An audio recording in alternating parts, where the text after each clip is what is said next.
बहुत बहुत स्वागत करता हूँ फ्रेंड्स आपके अपने चैनल पटेल वीक के अंदर। हम कल यानी 9 जुलाई की ट्यूसडे की निफ्टी, बैंक निफ्टी, फिर निफ्टी एंड बिटकॉइन के एनालिसिस करेंगे और जानेंगे कहाँ पर हम ट्रेड ले सकते हैं। और मैंने आपको ऑलरेडी डिस्कस किया हुआ था फ्राइडे को ये वीडियो के अंदर। देखो एक चीज़ है फ्रेंड्स कि मैं अभी क्वालिटी पेपर ट्रेड के लिए भी नहीं दे सकता, क्योंकि मैं नई कोर्स चला रहा हूँ, नई कोर्स बेच रहा हूँ, नई कोई पेड चैनल चला रहा हूँ। सिर्फ और सिर्फ मैं वीडियो इसीलिए बना रहा हूँ कि जो भी बंदा एजुकेशन फ्री ऑफ कॉस्ट लेना चाहता है उसे मैं देने के लिए तैयार हूँ। मुझे कोई पैसा किसी से नहीं चाहिए। अगर कुछ थोड़ा बहुत सपोर्ट करना हो तो अकाउंट की लिंक डन की है, वहाँ पर अकाउंट ओपन कर लेना, तो थोड़ी बहुत ब्रोकरेज का कोई पोर्शन आपका मुझे मिलेगा, बस। बाकी कोई एक्स्ट्रा मुझे कोई किसी से कोई अपेक्षा नहीं है, ठीक है। ये मेरी आज की पोजीशन है। देखो मैं वीडियो के अंदर दिखा सकता हूँ, मगर एक्चुअली देखो मैं न कॉल देता हूँ, न टिप देता हूँ, न किसी को प्रमोट करता हूँ कि आप कॉल टिप करो, CP बाय करो, सेल करो, मगर सीखो। मैं नहीं बोल रहा हूँ कि कोई बंदा यूट्यूब के अंदर गन मचा के रखी हुई है कि ये ले लो, वो ले लो, पेड ग्रुप, टेलीग्राम, ये वो, कि कोई अगर पेड ग्रुप से ही पैसे बढ़ा तो हर एक बंदा करोड़पति होता, ठीक है। किस बेसिस के ऊपर लेते हो वो इम्पोर्टेंट चीज़ है, ठीक है। जो बंदा दिख रहा है उसको मैं खुद थैंक यू बोलूँगा। और भाई आप भी अप्रिशिएट करने के लिए लाइक और कमेंट जरूर से कर दो। और किसी पर्टिकुलर चीज़ के ऊपर वीडियो चाहिए और मुझे वो चीज़ आती है तो मैं ज़रूर से बनाऊँगा, ठीक है। और मैं फ्री ऑफ कॉस्ट ही बनाऊँगा, मुझे किसी से कोई पैसा नहीं लेना, ठीक है। अब देखो ध्यान से, इसके अंदर 85,000 मेरा प्रॉफिट हुआ है, ठीक है। ऑलमोस्ट 1 लाख गया था, मैंने ग्रुप के अंदर भी दिया था कि स्क्रीनशॉट ही दिया था, पोजीशन का नहीं दिखाया। मैं पोजीशन वीडियो के अंदर इसीलिए दिखा रहा हूँ कि आप उससे सीख सको। पैसा कितना प्रॉफिट किया है वो इम्पोर्टेंट नहीं है, इम्पोर्टेंट वो है कि इसके साथ हमें क्या लर्निंग मिलती है। लॉस भी होता है, प्रॉफिट भी होता है, मगर एक चीज़ बनाने के लिए मैंने हार्डली 40-50 हज़ार ही कैपिटल यूज़ किया हुआ है, समझ रहे हो। देखो मेरा मनी के अंदर जाओगे तो एक होने के बाद है। बाकी मेरी पोजीशन फ्राइडे की देखोगे ना, मैंने ग्रुप के अंदर दिया हुआ था, टेलीग्राम ग्रुप है, वो लिंक फ्री में ही है, वो भी ज्वाइन कर लेना। कोई भी नया बंदा हो तो, अगर सब्सक्राइब नहीं किया हो तो सब्सक्राइब कर लेना चैनल को, ठीक है। अब देखो मेरी जितनी पोजीशन थी, ये मेरे ऑर्डर हिस्ट्री है, ये देखो यहाँ पर। मैं स्कैल्पिंग करता हूँ नॉर्मली, मगर होता क्या है कि कभी कभी मैं होल्डिंग भी कर लेता हूँ। तो पोजीशन कभी कभी ये जो सब जितनी भी पोजीशन है, जैसे गैप डाउन खुला तो मैंने 30 रुपीज़ में ये सबसे पहले लिमिट रख दिया था, और इसको मैंने ट्रेड करते करते यहाँ पर बेचा, फिर लिया, फिर बेचा, फिर लिया, फिर बेचा, फिर लिया, फिर बेचा। काफ़ी अच्छे मूव कैप्चर किए थे मैंने।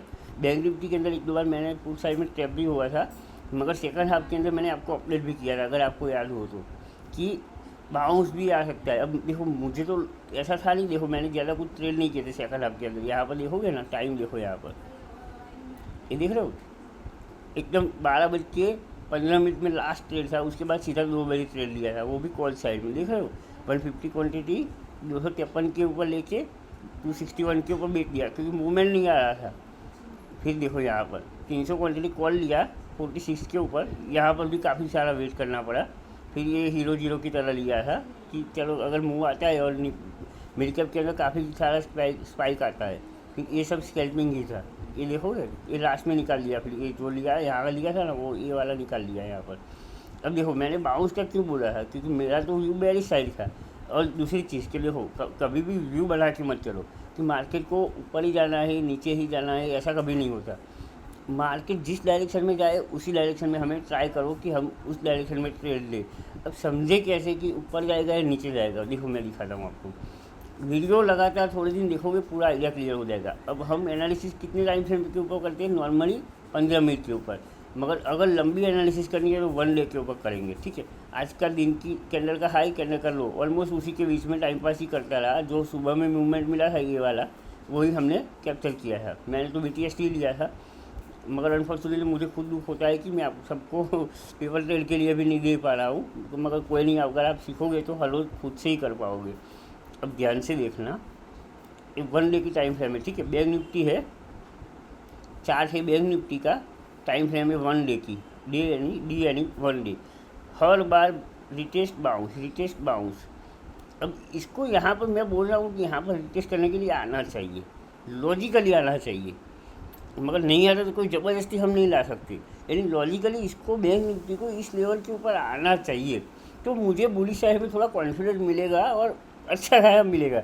अब बैंक निफ्टी एक ऐसी जगह पे है ना कि नहीं मैं ऊपर का सोच सकता हूँ नहीं नीचे का सोच सकता हूँ। रीज़न क्यों, नीचे का मना क्यों कर रहा हूँ, देखो एक एक मिनट के लिए मैं मना इसीलिए कर रहा हूँ कि फ्रेंड्स देखो बुलिश ट्रेंड बुलिश है, और बैंक निफ्टी को या निफ्टी तो आज नीचे आई ही नहीं है, देख रहे हो एकदम फ्लैश ही क्लोजिंग दिया है, ये तो 250% भी गिर गई है। और मिड कैप में तो काफ़ी अच्छे पॉइंट मिले, मैंने ग्रुप के अंदर भी अपडेट किया था कि मिड कैप के अंदर काफ़ी मूवमेंट मस्त आ रहा है, तो मिड कैप को फोकस करना, निफ्टी बैंक निफ्टी के चक्कर में फंस मत जाना, ठीक है। नो डाउट मिड कैप की एक्सपायरी थी तो प्रीमियम जीरो होता है, मगर मूवमेंट अच्छा था एक्चुअली, प्रीमियम काफ़ी अच्छे भाग रहे थे, ठीक है। और व्यू तो मैंने ऑलरेडी बता ही दिया था, डाउन साइड है। अब कौन सा स्ट्राइक प्राइस का पुट लेना है वो आपको डिसाइड करना है, हमेशा इन द मनी में जाना है। कि सपोज मिड कैप अगर मान लो कि मिड कैप 12,300-400 चल रहा है तो 12,450 का पुट लेना है नीचे की साइड में, सपोज इन द मनी में जाना है तो। एक क्वालिटी के लिए नहीं बोल रहा हूँ, आपके एजुकेशन के लिए बोल रहा हूँ, ठीक है। क्वालिटी के लिए मत आना भाई, ठीक है, हमें सीखने के लिए आना, मैं अपने लेवल बेस सिखाऊंगा आपको। अगर यहाँ पर आता है ना नीचे, कल के दिन गैप डाउन की चांसेस बहुत कम है, मगर खुलने के बाद अगर मार्केट यहाँ कहीं खुलता है या थोड़ा हल्का फुल्का गैप अप खुलता है, अगर नीचे की साइड में आता है ना तो हमें मस्त पॉइंट मिलेगा इस लेवल तक के, ठीक है। अगर नीचे की तरफ आता है तो इस लेवल तक के या डे लो के, यानी आज के लो के ऑलमोस्ट 24,425 तक के टारगेट हमें मिल सकते हैं। उसके नीचे अगर आता है इन द डे, मैंने BTST में कुछ नहीं लिया, ना कॉल बाइंग ना पुट बाइंग ना कॉल सेलिंग ना पुट सेलिंग, ठीक है। इसके नीचे आता है ए वाले लेवल तक छूना चाहिए, उसके बाद फिर ऊपर जाए तो थोड़ा मुझे कॉन्फिडेंट आए। अगर इसके नीचे आता है तो ये लेवल हमारा सपोर्ट रहेगा, फाइनल सपोर्ट। इसके नीचे अगर कैंडल सस्टेन हो गई EMA के नीचे तो हम व्यू बेयरिश साइड का बना लेंगे, सिंपल है। और दूसरी चीज़ के फ्रेंड्स देखो मार्केट कब का भाग रहा है, अब लॉजिकली देखने जाओगे थोड़ी बहुत प्रॉफिट बुकिंग आनी चाहिए 1000-2000 पॉइंट की, मगर मुझे डर वही लग रहा है कि फ्रेंड्स देखो बड़े बड़े जो ऑपरेटर बोल लो, FIDI बोल लो, जो भी बोल लो, उन लोगों ने जब जिस दिन सेलिंग किया सभी रिटेलर को कॉल साइड CE बाय करते करते अगर ह्यूज गैप डाउन खोल दिया 2000 पॉइंट के आसपास का या 3000 पॉइंट के आसपास का तो बड़ी दिक्कत होगी। तो जो भी बंदा BTST में कॉल साइड या पुट साइड तो चलो ठीक है, मगर कॉल साइड की पोजीशन जो बनाता है ना, थोड़ी पोजीशन साइजिंग और रिस्क मैनेजमेंट मेंटेन करके चल रहा है कि एक ही दिन में पूरा लॉस कवर हो जाएगा, रिस्क कवर हो जाएगा, एकदम हीरो जीरो वाली कहानी मत कर देना, ठीक है। तो लॉजिकली आना चाहिए, मगर कल के लिए भी मैं बुलिश ही हूँ, क्या ओपनिंग एक्सपेक्ट कर रहा हूँ, अब देखते हैं कैसा होता है। अब निफ्टी की बात कर लेते हैं, देखो निफ्टी तो पूरा एक ही रेंज में रहा, ये ऊपर की कैंडल है 15 मिनट की, देखो उसी के जोन के बीच में ही रहा है, मगर ये बेयरिश नहीं गया है, EMA के ऊपर है। ये ऑरेंज लाइन 20 डेज़ की है, 50 डेज़ की है और 200 डेज़ की ब्लैक वाली लाइन है, ये वाली, ठीक है। तो ये अभी कंसिस्टेंटली बुलिश साइड में ही है, अभी बेयरिश हुआ ही नहीं है निफ्टी। तो हम एज पर ग्लोबल देखने जाओगे, देखो मैं दिखा रहा हूँ आपको, तो ग्लोबल बेयरिश नहीं है, देख रहे हो ये चीज़, ये देखो FTSE कैक डेक्स ये सब ग्रीन में है, यहाँ कहीं S&P नेस्डेक गिफ्ट निफ्टी चाहे डाउन है अभी, मगर वो मॉर्निंग में पता चलेगा। मैं एक्सपेक्ट कर रहा हूँ कल के दिन के लिए मार्केट हल्का फुल्का फ्लैट या गैप अप ओपन हो सकता है। ये देखो ये हल्का फुल्का रेड है, मगर 0.06 पॉइंट ये वाला सिर्फ रेड है हैंगसेंग, बाकी सारे ये 0.2 तो कोई बेयरिश नहीं बोल सकती, इसको भी बेयरिश नहीं बोल सकती, इसको भी नहीं बोल सकती, सिर्फ हैंगसेंग डाउन है, बाकी सभी इंडेक्स ग्रीन में ही क्लोजिंग दिया है। तो हम चाहते हैं कि हम ट्रेंड के साथ ही रहे। मैं खुद कन्फ्यूज था कि कॉल ले या पुट ले, जब भी सिस्टम के हिसाब से अगर कुछ न बनता हो तो ज़बरदस्ती कोई BTST होल्ड करने का लॉजिक नहीं है। मेरी सिंगल पोजीशन ओपन नहीं है, देख रहे हो ओपन में 0 दिख रही है, यहाँ पर कोई BTST नहीं है मेरा आज, सिर्फ और सिर्फ क्लोजिंग ही है जो जितना भी है वो, ठीक है। अब देखो बिटकॉइन की बात करता हूँ मैं आपको, बिटकॉइन देखोगे आप, यहाँ पर देखो बिटकॉइन ने पूरा ये रैली कर दिया, हमारा मार्केट चल रहा था, मैंने एक्चुअली मेरा पेड ट्रेडिंग व्यू है, इसके अंदर इस लेवल के ऊपर आया ना तो मैंने मार्क करके रखा है यहाँ पर या यहाँ पर, अगर इसके ऊपर निकलता है मैं बुलिश हो जाऊँगा, इसके नीचे जाता है तो मैं बेरिश हो जाऊँगा, ठीक है, सिंपल है। तो इसके ऊपर निकल गया तो बुलिश तो क्या हो भाई, मेरा ऑलरेडी ट्रेड था, तो मैंने सोचा कि बिटकॉइन में ध्यान रखूँ कि इधर ध्यान रखूँ, तो मैंने बिटकॉइन को अवॉइड किया, मगर मेरा व्यू चेंज हो गया कि अगर ये भागता है तो फिर मैंने तुरंत ग्लोबल देखा, ग्लोबल के अंदर आधी दुनिया तो ग्रीन हो गई थी, जो मॉर्निंग में रेड थी, जो मैंने ग्रुप के अंदर फॉलो दिया था। तो हमें लॉजिकली यही सोचना है कि भाई दुनिया जहाँ जाती है वहाँ हम चले जाएंगे चुपचाप। यानी मार्केट अगर बुलिश होता है तो हम बेयरिश साइड में बैठ के एवरेज नहीं करेंगे, सिंपल है, यही चीज़ें सीखने की है। तो कल के लिए मैं बैंक निफ्टी की बात करता हूँ तो 15 मिनट के ऊपर आ जाता है, वो सिंपल सा है, देखो ध्यान से 15 मिनट के हिसाब से देखने जाओगे ना फ्रेंड्स, तो मार्केट ऑलरेडी बुलिश साइड में है। नो डाउट की प्रॉफिट बुकिंग आ रही है, मगर अभी EMA के लगो लग चल रहा है एकदम, तीनों EMA साथ में ही है। सपोज मान लो कहीं यहाँ कहीं ओपन होता है तो ऊपर की साइड में प्लान करेंगे, वहाँ से रिजेक्शन लेता है, मगर उस टाइम पे ग्लोबल मार्केट देख लेना है कि ग्लोबल अगर ग्रीन है तो इमीडिएटली बेरिश साइड में नहीं आना है। क्योंकि देखो मैंने स्टॉक का भी डिस्कस किया था कि HDFC ऑलमोस्ट हर एक पॉइंट के ऊपर रिकवर हो गया है, देख रहे हो ये चीज़। ICICI तो बुलिश हो गया है, मगर HDFC भी रिकवर हो गया है, जो 7% ADR डाउन था उसके हिसाब से देखने जाओगे ना तो बैंक निफ्टी को आज 5,000 पॉइंट नीचे खुलना चाहिए, मगर नहीं खुला।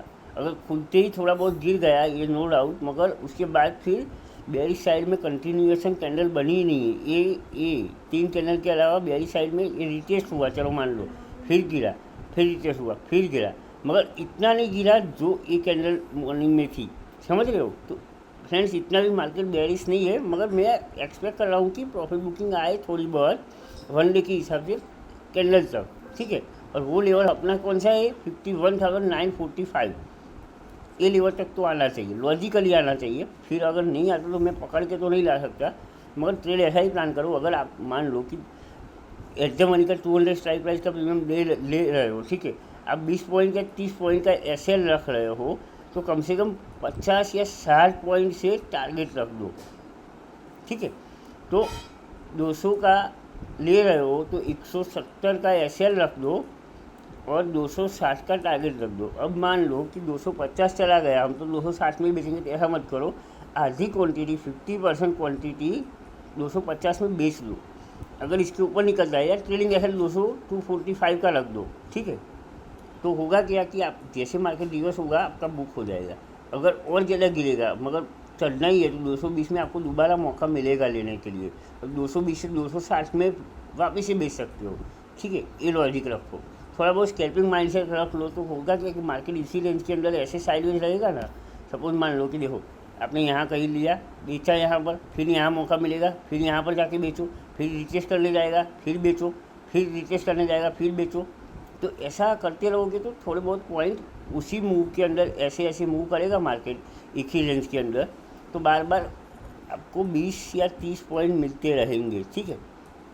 तो होता क्या है कि थोड़ा सा माइंडसेट भी क्लियर होगा और लॉस में भी नहीं जाओगे, मगर इसके लिए आपको EMA के ट्रेंड को समझना पड़ता है। EMA के हिसाब से अगर मार्केट बेरिश है तो बेरिश साइड में लो, बुलिश है तो बुलिश साइड में लो, मगर जो भी व्यू है ग्लोबल देखो, ऑप्शन चेन देखनी है तो देख लो, बाकी तो EMA को फॉलो करोगे तो हर एक चीज़ यहाँ पर दिखी जाएगी कि EMA कभी झूठ नहीं बोला है। इनकेस मान लो कि एकदम से कोई बड़ी कैंडल बन जाती है ना, ऐसी बिग बार जैसी ये वाली मॉर्निंग की है, तो थोड़ा कन्फ्यूजन रहता है, बाकी तो एकदम मार्केट का ट्रेंड के हिसाब से ही मस्त चलता है, ठीक है। तो धीरे धीरे ट्राई करो, और फ्रेंड्स देखो सपोर्ट करोगे तो मैं कंटिन्यूस ट्रेंड के अंदर वीडियो बनाते रहूँगा। मेरा प्रॉफिट लॉस मैटर नहीं करता, प्रॉफिट है कि लॉस है, मगर कितने अमाउंट से कितना प्रॉफिट क्या है वो मैटर करता है। अब ऑप्शन सेलिंग करके देख लो भैया, तो इतना समझ में आ जाएगा इसको कितना ROI बोलते हैं। जो सेलर अगर कोई बंदा देख रहा होगा तो उसको समझ में आ जाएगा कि देखो मैंने मिड कैप के अंदर कितना प्रॉफिट कैप्चर किया है, 77,000, समझ रहे हो, यानी बहुत अच्छा बोल सकते हैं। नो डाउट कि मैंने काफ़ी मिस किया था, काफ़ी सारी। ये जो क्वांटिटी दिख रही है 3450 एक साथ में नहीं लिया था मैंने, 300 400 450 ऐसे करके क्वांटिटी लिया हुआ है, ठीक है। तो मैंने ऑर्डर हिस्ट्री भी दिखाई है, तो आप देखो लर्निंग के ऊपर फोकस करो। और मेरे से बोलना थोड़ा दिक्कत है, फिर भी मैं आपके लिए वीडियो बना रहा हूँ, तो प्लीज़ लाइक एंड कमेंट जरूर से कर दो फ्रेंड्स, ठीक है। तो thank you so much, have a good day, bye, जय हिंद।